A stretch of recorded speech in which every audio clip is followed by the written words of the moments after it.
everyone, it's Jackie at Spare Room Studio and I'm back today to finish this page, which is Teresa Goodrich's Main Street, a Creative Haven book. I think that's what it's called. Let's just check. Yes, Main Street. And I started the page with Faber-Castell connector pens, got to this point and then had to wait for the paper to dry because I used water with it. And I decided that I'd like to try and finish it off with the connector pens, but maybe bring in some acrylic paint pens. And I've got a few things to show you before I get started. I have a couple of cheap sets that I bought from Amazon. This one is let's get you in focus, G-U-A-N-G-N-A. And it's a 12 set of skin colours. So I have those. Also from Amazon I purchased the same company. I think this was a set of 36, which I've just put into a pencil case because they kept falling around all over the place. So they just say acrylic painter with brush tips. And they were quite cheap as well. Also off of Amazon I purchased these ones, XMBECC, XM Beck, and it says acrylic marker, 36 colours, and they are brush and bullet tip. No, they're not brush actually, they just say soft tip and hard tip. I know they chew the paper up a bit anyway, so that's those ones. They were all pretty cheap. And then yesterday I went to a store that we have in Australia called Kmart, which is very similar to a Walmart in the US, and I don't know what the equivalent would be in the UK, I'm sorry, or anywhere else around the world, but they have a home brand that they call Anko. And they had this set of acrylic paint markers for, let me think, $18 Australian. And they have a bullet tip and a, let me just have a look.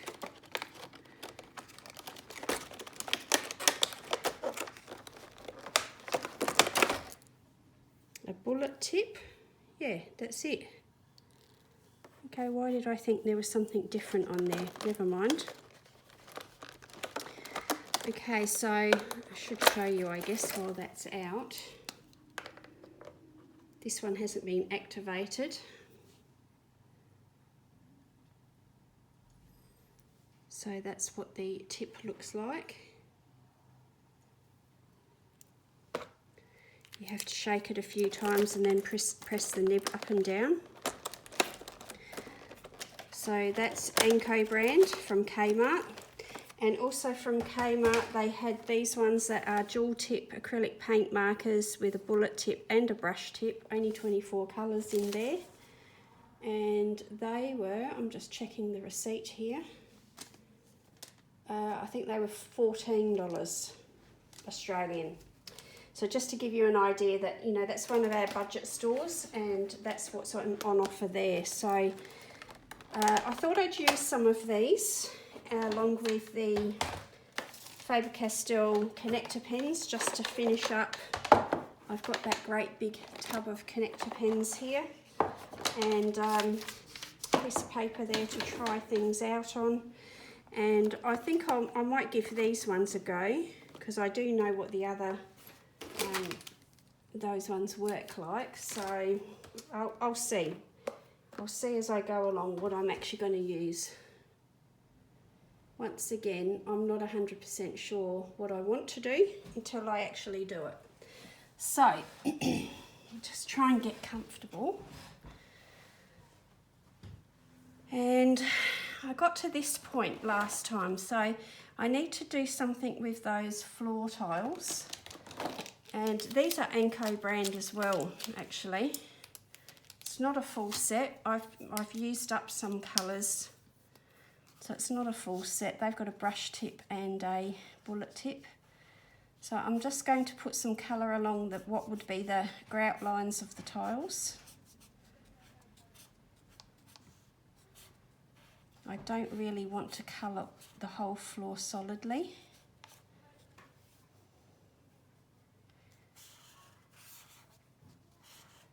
I just want to suggest that, you know, sometimes you get tiles where there's a little bit of colour around the outside edge of the tile, but the tile itself is white. So we'll just suggest something like that maybe. And there's like a little diamond pattern here. I'm just going to concentrate a little bit of extra colour into that diamond pattern that's there in between the joins. Okay, quite happy with all the other colours that I used. I did talk about putting some gold onto various areas like the balloons and so on, but I'm just going to make that look like it's a bit of rope maybe. I've got a umbrella stand there. That could maybe have some metallic on it. The umbrellas, I think I might bring in a little bit of red again because there's not an awful lot of red in here. And we'll just put a little pop of red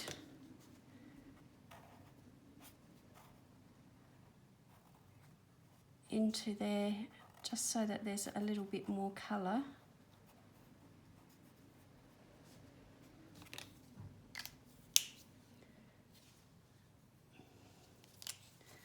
And again, you know, I didn't really go into any great length of trying to get shade and light and dark too much the last time, so I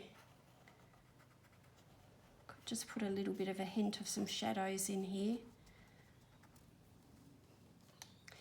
And I want this to be quite loose and relaxed in the way that I do it. I'm not looking for perfect blends. I'm not looking for perfect details and so on. This was really just a fun page that I wanted to keep light and airy.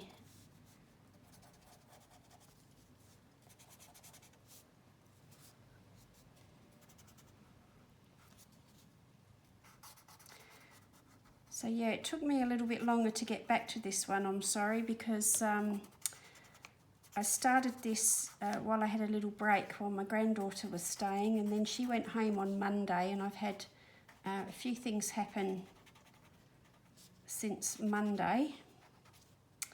So today's sort of the first chance I've got to sit down here and actually have a little play with this again.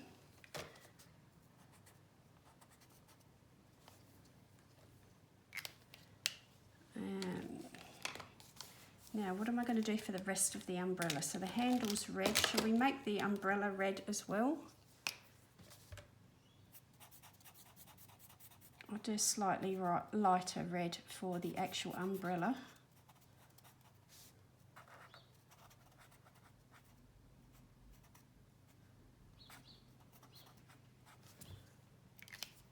And of course the handle part of that can be in a metallic maybe as well.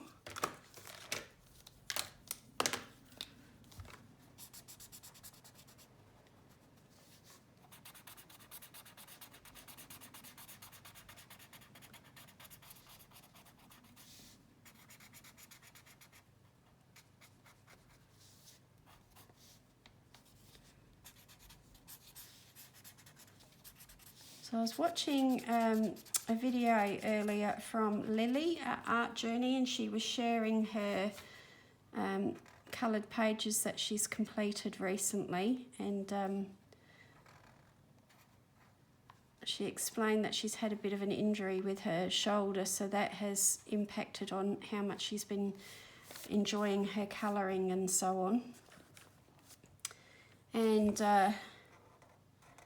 I hope you don't mind me referencing this, Lily, but If you don't already follow Lily, go over and have a look. She has some really interesting comparison videos where she compares different products. She puts a lot of thought into her testing, and you know, she goes into it in quite some depth. So also Lily is a fellow declutterer, and she's currently doing some decluttering of her craft room after already going through her house quite extensively. So if you're interested in that sort of thing, you might also enjoy Lily's videos. But Lily is at Art Journey UK, or Art Journey I think it might be. I'll put a link in the description box anyway. But yeah, Lily was went on a bit of a she called it a rant, but I just think she was expressing an opinion, that's all. But she was talking about just enjoying using alcohol markers for the sake of, you know, using an alcohol marker and colouring, and not feeling like, you know, she wanted everything to be a masterpiece, that you have to actually think about light sources and blending and, you know, all that sort of thing. And of course she's perfectly right there. Nobody has to do any of those things. We tend to put a lot of pressure on ourselves. We compare what we're doing with other people that we're watching, or you know, following on Instagram or whatever, and we admire their work, and it's only natural that you start to do the comparison. And I've talked about this a few times because it's a very big thing when you're a creative person. It's a very big trap you can fall into, that comparison game, and you know, invariably you always come up short. It's not that often really. There's very few of us, I think, who would sort of look at somebody else's work and think, oh gee, I'm killing it, I'm doing it better than them. We don't tend to do that. We tend to look at other people's work and then judge ourselves unfavourably. So it's not healthy for creativity. So even if you do want to go into in-depth details and put a lot of effort into your work, if that is what you're planning to do, it's still a very big trap to fall into when you look at other people's work and start comparing. But if you're just a hobby colorist and you're starting out and you're new to all of this and you're looking for ideas or whatever, and you start looking around, it's very, very difficult to not feel like you have to compete and perform and match the standards of the work that you're seeing. You don't. I find this community as a whole generally to be very supportive, and that competitiveness isn't really something that I've seen a lot of.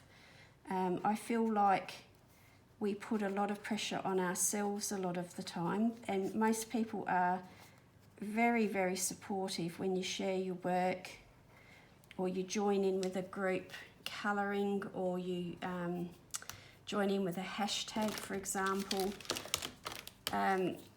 You will find that most people value the fact that you've joined in. They're not judging your work at all. And it's not a competition, and it's not, let's see who can colour the best. It's just more about sharing your work, you know, because you might be like me. You might be in a family that nobody's really very creative, and they're not really interested in talking about art-related stuff or colouring or anything like that. And you might feel a little bit isolated because you've got nobody to share your hobby with. So joining in on things like hashtags, you know, colour-alongs and group projects and so on are perfect opportunities to get that sort of community feeling, you know, that feeling like you're colouring with someone, you're not alone. And honestly, I can just say that, you know, from my experience, the people holding hashtags and colour alongs and so on are not judging the work that gets put in. They're usually very happy that people have wanted to join in with them and have enjoyed the same idea, you know, to colour in a certain book or a certain subject or way. So if you feel like you're going down that track yourself and that, you know, you're starting to feel, you know, I can't colour Matchstick Mouse simply. I've got to put 10 layers of colour and details and, you know, all that sort of thing in to make it worthy. No, you don't. You colour your book however you want to colour it. And if you want to share it with other people, then that's great. Don't feel like you're going to be judged because you've decided to colour yours very simply. As a rule, I just don't feel like that happens. So it was really interesting. So thanks, Lily, for bringing that up, because I think people sometimes feel these things, and if they don't have a YouTube channel or they don't have a big presence on social media or whatever, they've got nobody to share that point of view with, or talk about it or voice it. So it is worth bringing up every now and again to remind ourselves not to do that. Like, just, you know, do your own thing. It really isn't a competition. And you know, let's all get back to really enjoying our hobby for what it is and creating what we get the most enjoyment from. So yeah, if you've got any thoughts on that subject, then please feel free to share them in the comments. I know occasionally there is a bad apple who will you know, be unsupportive. I know one of our dear followers, and you know, she's a great follower and a great support. I won't say your name just in case you don't want me to, but she's told me in the past that somebody was very, very negative to her and basically told her to stop colouring because she wasn't good enough. And that's quite shocking and disgusting to me, because I've never experienced anything like that. And I just don't personally see a need for anybody to talk to another person in that manner. You know, it's just, you get the odd bad apple wherever you go, unfortunately, and then it takes the shine off for some people. But I hope that if you ever come across somebody like that, you just ignore them, block them, stop following them, whatever. If they've got that sort of negative attitude, you know, you don't need to be a part of that at all. Okay, we're going to go to the bunting, and I'm going to start trying to do some deeper, darker greens or greeny blue if I've got it. I don't know if these are all going to be the same colour. I think I mentioned in the first video that, oh, that is dark. I think I mentioned in the first video that I have a couple of sets now that are in this box of the connector pens, and in some sets I've run the same colour out in several sets, and then I've ended up with 3 or 4 you know, same colour greens or whatever.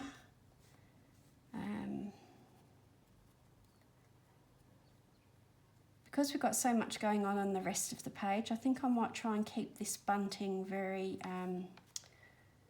very simply coloured, just so that we don't, because it's detailed, We don't want to bring too much attention to it and make the page even busier.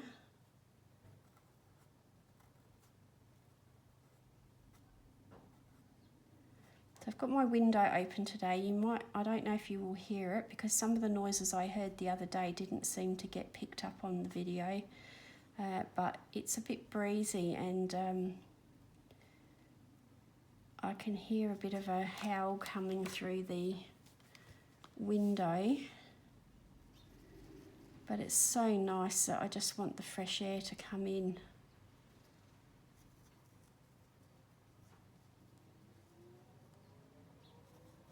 It's mid-afternoon and I'm a little bit tired. I'm flagging a little bit because of not sleeping so great. I find that this time of the day I tend to run out of energy for a little while before I get my second wind.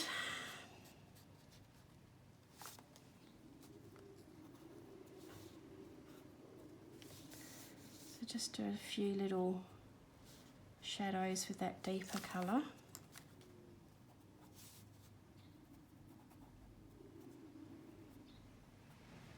So it's interesting, in the comments of the first part to this series, a few of you indicated that you have Teresa Goodridge books and you like her work, and a couple are not so keen on her work. And again, all that tells me is that, you know, we're all very particular in what we like and don't like. And there's certainly no right and wrong to it. And if we all liked the same sort of books, it would be a very limited market of books that were being created and sold, because nobody would be creating books that aren't actually selling.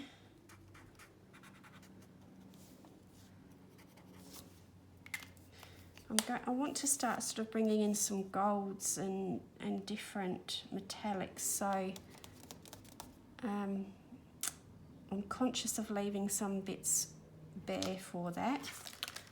And let's go to more of a green for, doesn't really look much different to that first colour that I put down.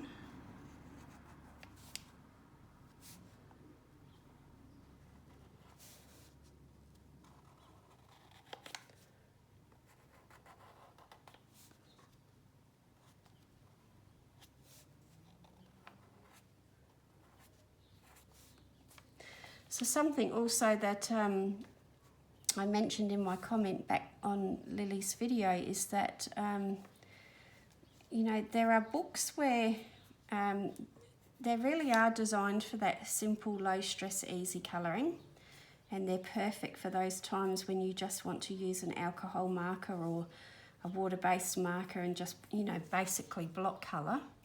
And there are also books that are designed to be much more involved and warrant, you know, much more attention to be spent on them. And my favourite saying for that is that there is a season for everything. A season and a place for everything. And, you know, Matchstick Mouse and Annie Day, some of those sort of more simple characters, they really are perfect for that simple colouring. And R.J. Hampson brought out some more simplified books because he'd been asked to, you know, bring some smaller designs, but with bigger areas, more simplified areas for people to colour. So there's definitely a market of people that is all they want to do.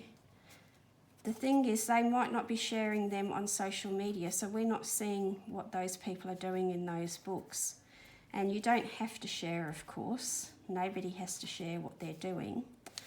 But you'll find that a lot of YouTubers do colour-alongs and so on much more,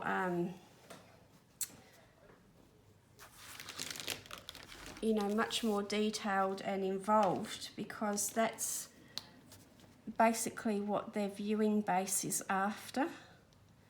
They're not wanting videos where they're just seeing someone colouring simply. You know, they're wanting the tips and tricks and so on. So I guess all I'm trying to add to that conversation is basically that, you know, yeah, there's no right or wrong way to do any of this. There really isn't.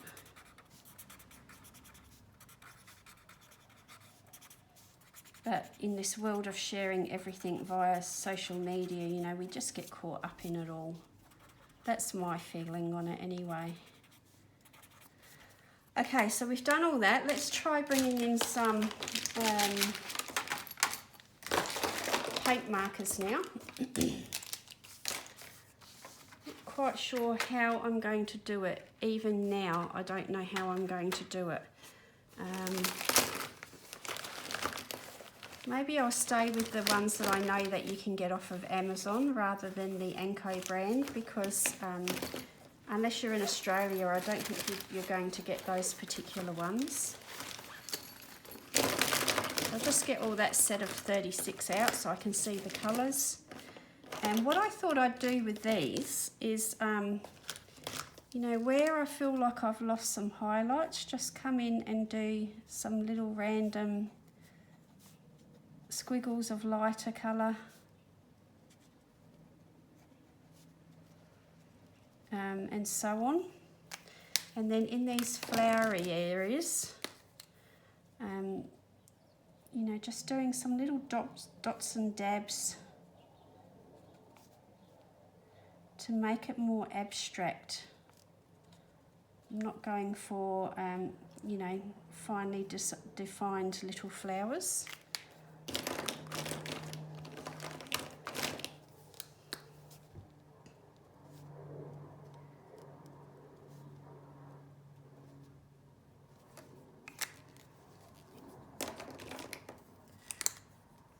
Because I bought the reason I'm doing this is I bought the I keep saying alcohol markers and I mean acrylic paint markers. I bought the acrylic paint markers with the view that they'd be great for doing very simple backgrounds when I can't be bothered colouring a background, like you know, big areas like the wall, for example. If you don't want streaking or you just don't want to do it in a water-based marker and you can't use an alcohol marker because it's a double-sided book, for example. I just thought that it might be helpful to have a few colours of acrylic paint marker on hand. I've always had like a white Posca or a black Posca that I've used for backgrounds in the past.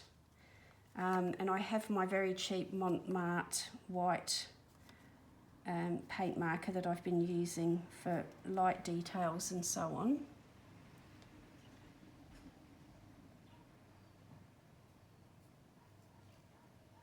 Sorry, I'm being distracted by somebody turning up to deliver a parcel, I think.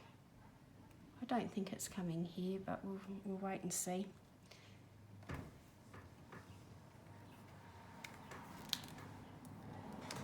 I'll be back.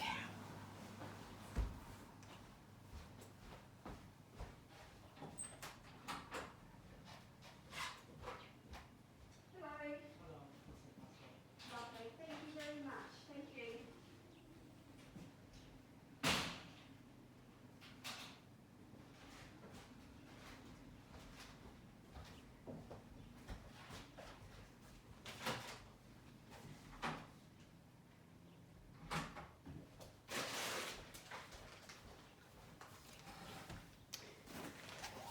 There you go, I was wrong, it was for me. Let's have a look what's in here. I think there might be some more paint markers in here actually.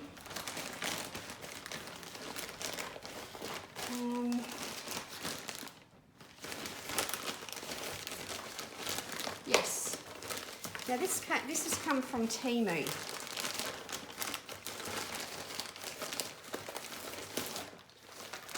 And there's some more very cheap acrylic paint markers.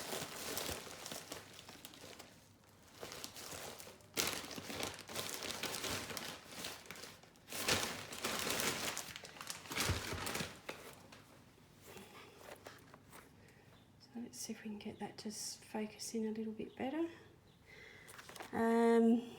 All in Chinese, I think it is. No name. Yeah, so there's some more that I bought. I think they were very, very cheap, so I don't hold out much hope that they're going to be great, but there's 60 colours in there, and if nothing else, you know, they can be used for backgrounds.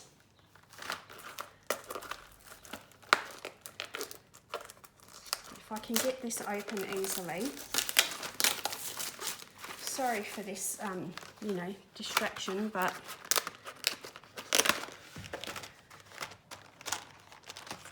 so let's have a look. It says acrylic marker, aqueous, AQUEOUS ink.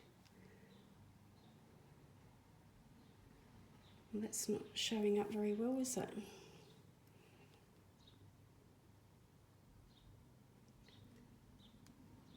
And it has a pretty much generic nib that all the others have had. So let's just have a quick look. Oh yeah, okay.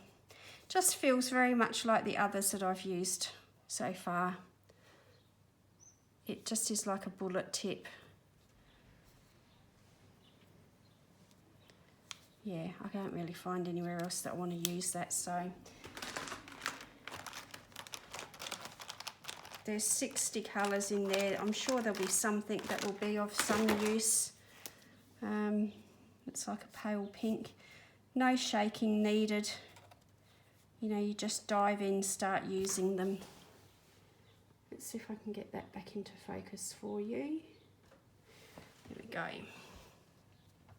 What I might actually do here is I might just do a light coloured base there, and then if I come over that with the metallic and I miss bits, it's not going to show so white underneath.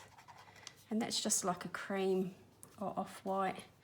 Same thing here. They're not very opaque, so you can see the pattern still through there.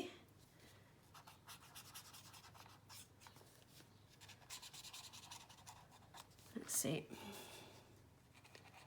So actually that sort of colour to me is very, very handy for just knocking back that bright white when you don't want a very, very bright white. It's basically just like using a fibre tip marker. That's all it feels like.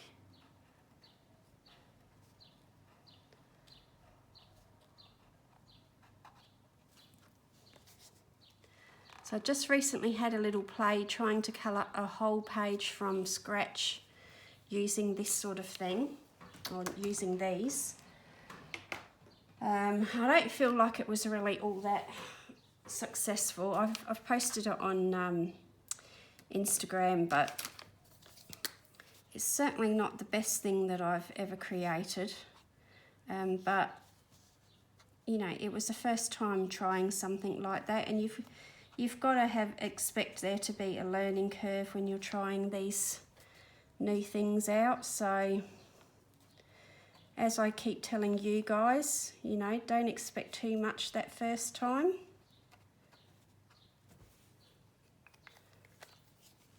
And that's how I was sort of hoping to use these little markers, is to just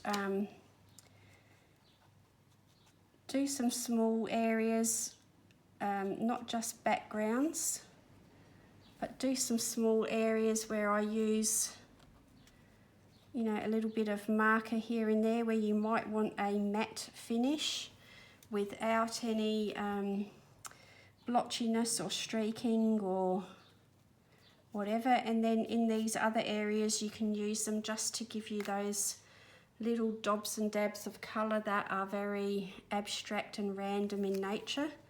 I think I already tried to do some over here before I went on camera, so yeah. I did, you know, over the lines in the window there. I'm not a fan of going over every single line with, you know, covering up the black lines with paint markers, because personally I just don't think it's needed. It's a colouring book, and so this look of a colouring book, this is a gold one by the way,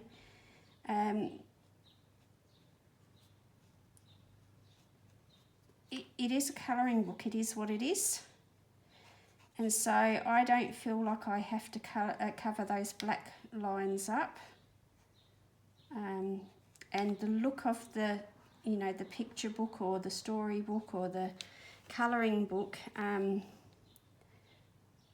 I find it quite appealing. I just don't see a need to cover it up personally. I quite enjoy the look of it, and so I don't. And that's sort of, you know, what going on from what Lily was saying. Nowhere does it say in colour book land you have to cover your lines, your black lines, with a colour or a white marker. That is entirely personal choice. Just as nowhere does it say that you can't do it. Basically, you know, in colour book land, whatever you want goes.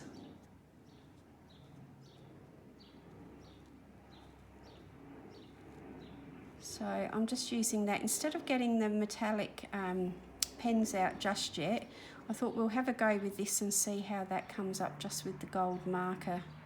It's not really shiny, but you can sort of see that it's got that gold look about it. Let's use that in there as well. And let's do a gold flower on that little window dressing. Let's do a gold knob.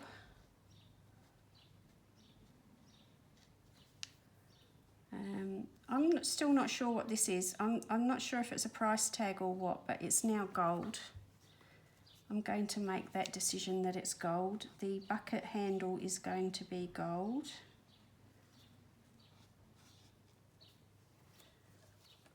And I think I want that to be really shiny. So you know what I might do? Instead of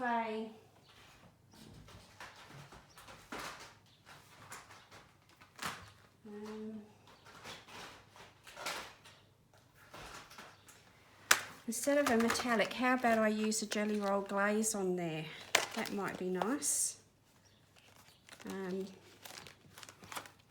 Should we go for pink, or I think I might go for red? It's for a baby basket, isn't it? So yeah, pink. Let's go pink. So I'm going to do a pink shiny gift box or gift basket that the flowers are sitting in.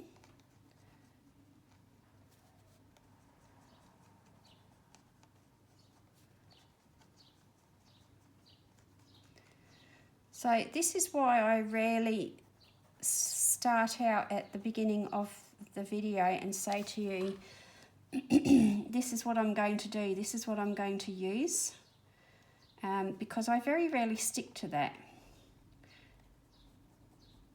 I often find that when I colour, because I just don't want to plan things. I'm not a real planner of anything, to be honest. I do tend to jump in and do stuff without thinking it through too carefully.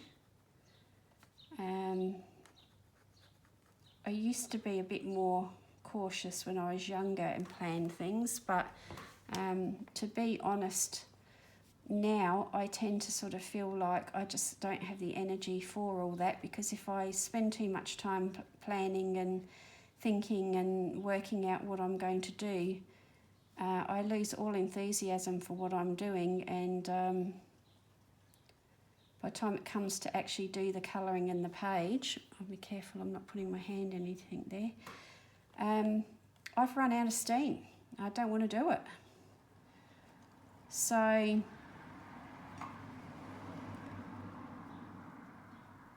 that's why I've sort of become this fly by the seat of my pants, do it on a whim, let the page talk to me sort of person, because I think if I was to do it any other way, I'd probably never get anything done, or not very much done anyway.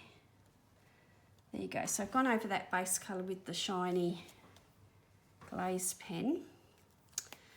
The sign here, I'd like that to sort of maybe be shiny as well, and there are some greens here, so I'll go for the darker green, I think.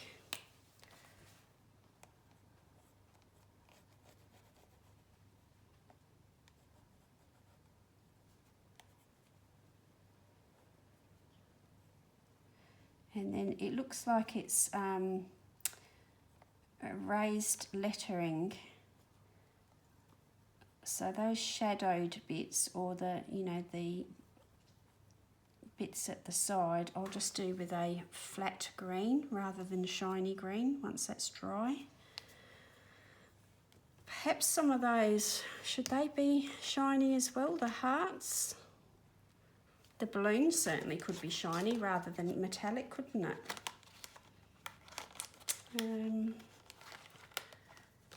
And we've got this sort of corally pink, pinky red.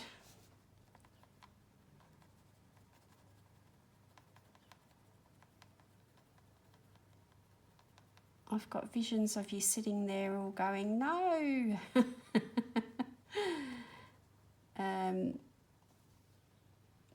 I think it will be okay. Hey, it's a Creative Haven colouring book, which cost me, I don't know, $10? Something like that. So what does that, you know, per picture that works out to cents, not dollars. These really are the sorts of books that I'm not precious about. I enjoy them. You know, I certainly don't have an issue with them, and I enjoy colouring them, but they, to me, are the perfect books for experimenting and having a play with, trying out new mediums. If it works, it's all great, and if it doesn't, it doesn't matter. I mean, if you felt really badly about it, it's perforated, you could pull it out and throw it away.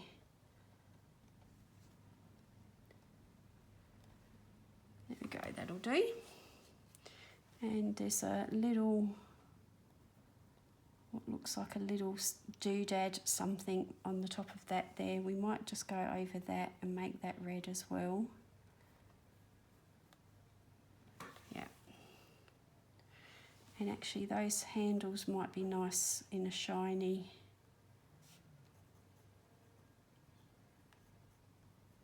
To suggest that they're plastic.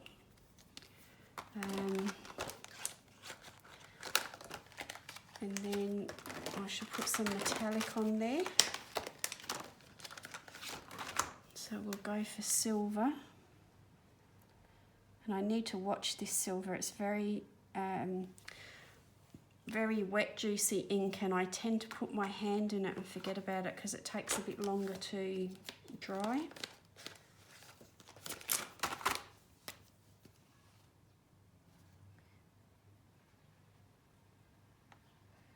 Just a bit of extra shine there. The matte on the handles isn't too bad, but and I feel like that needs some livening up.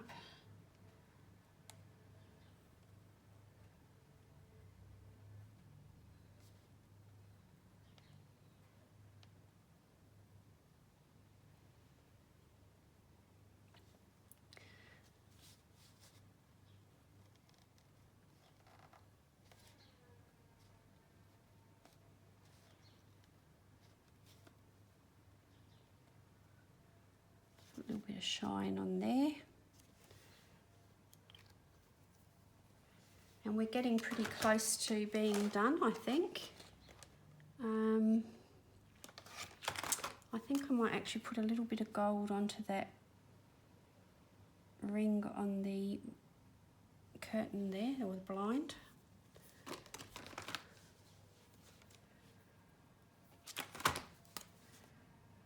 A little bit in there just to make that a bit extra shiny.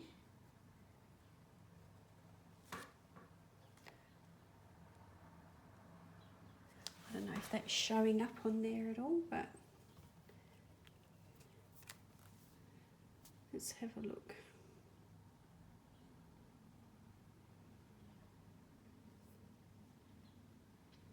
So you can see the shine on the balloon. You get that gift bag. Yep. Possibly put some shine onto there.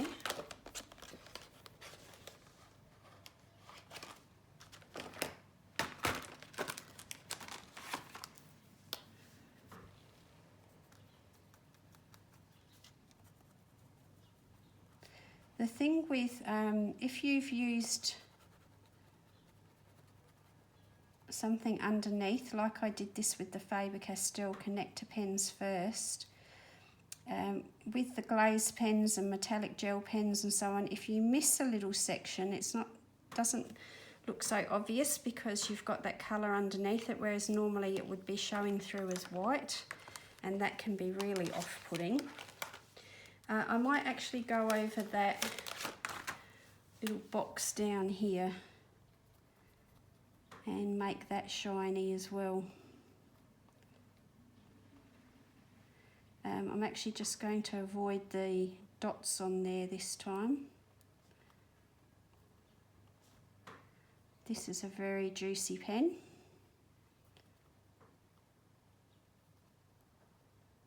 So I think I will call it quits after this because it is so wet. I'm likely to put my hand in it.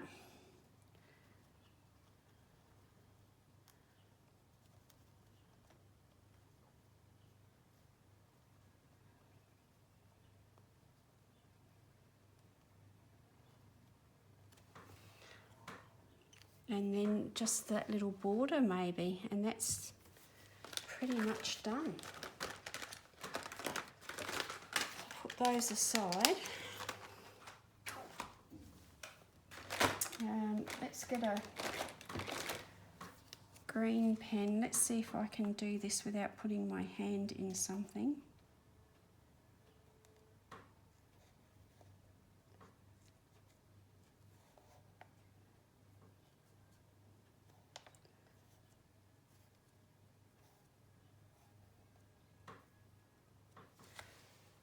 Okay, and let's get that little cream off-white. Do that little card in that. We'll leave that one white. Leave that white. No, we won't actually. We'll go over that one because I want those to stay white, those to stay white.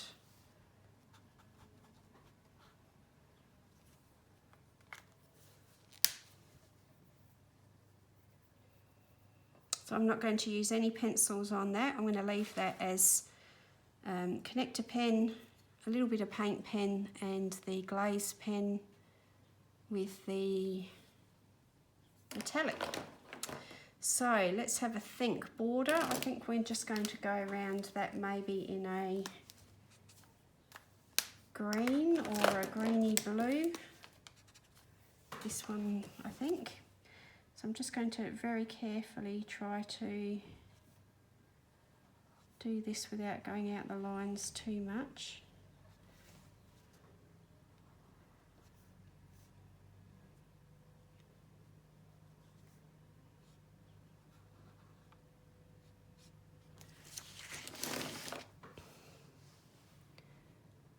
Trying not to put my finger into any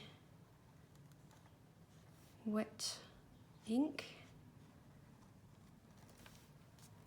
Oh, that thing on the door, I haven't done any colour on the flower either, so...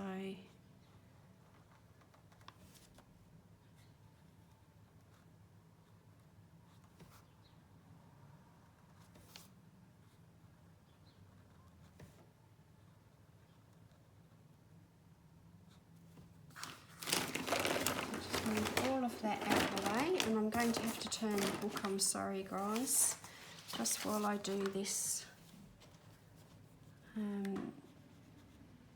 border. And when I hold it up, you'll see that I haven't been terribly careful. I've gone out in a few spots.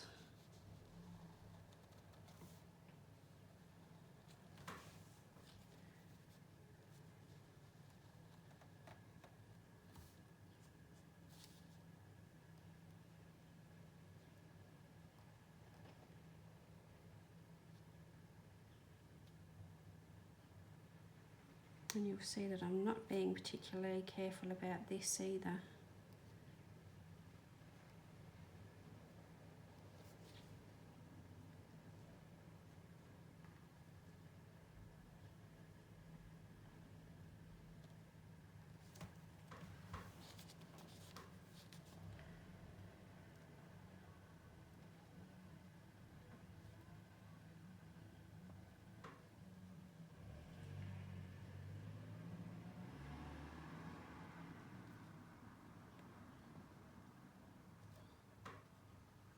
Sorry, a bit of concentration going on there.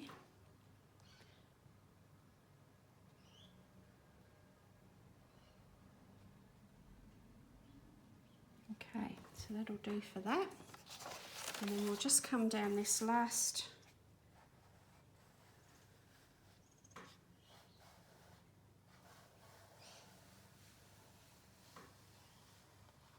bit there.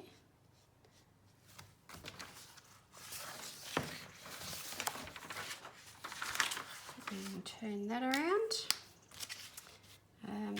Now, let's just do a little bit of colour on those flowers on there.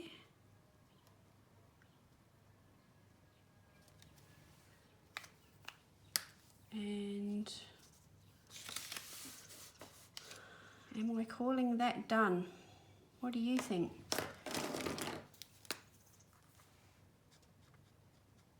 I'm just toning down that hot pink a little bit.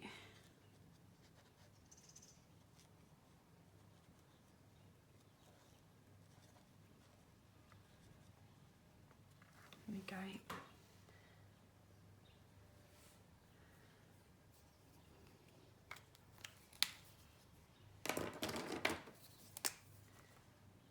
A little bit of chain there.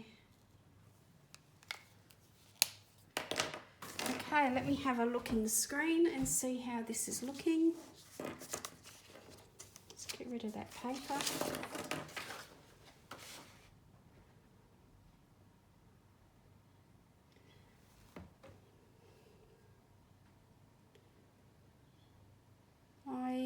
I think I like it. I think if I did use pencil, I could play up the texture on that door a bit more, but you know, I don't really want to bring those pencils in, but maybe I'll just make it look a bit like a shabby chic on there.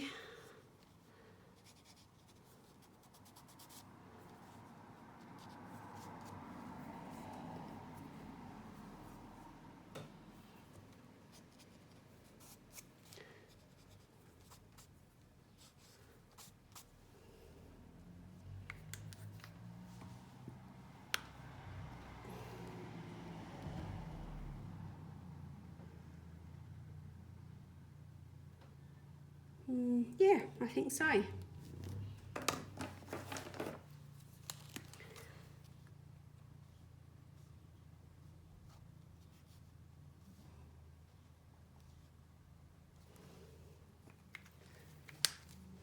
Okay, let's lift that up for you. So can you see the texture that adding the paint has put in there, maybe not. You can see, hopefully, can we get this to shine here? There you go. You can see that shine from the glaze pens.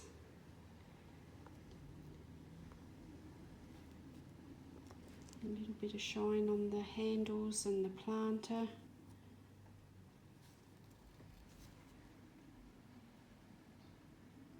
We've got a little bit of texture on the walls to make it look like it's got rough painted walls.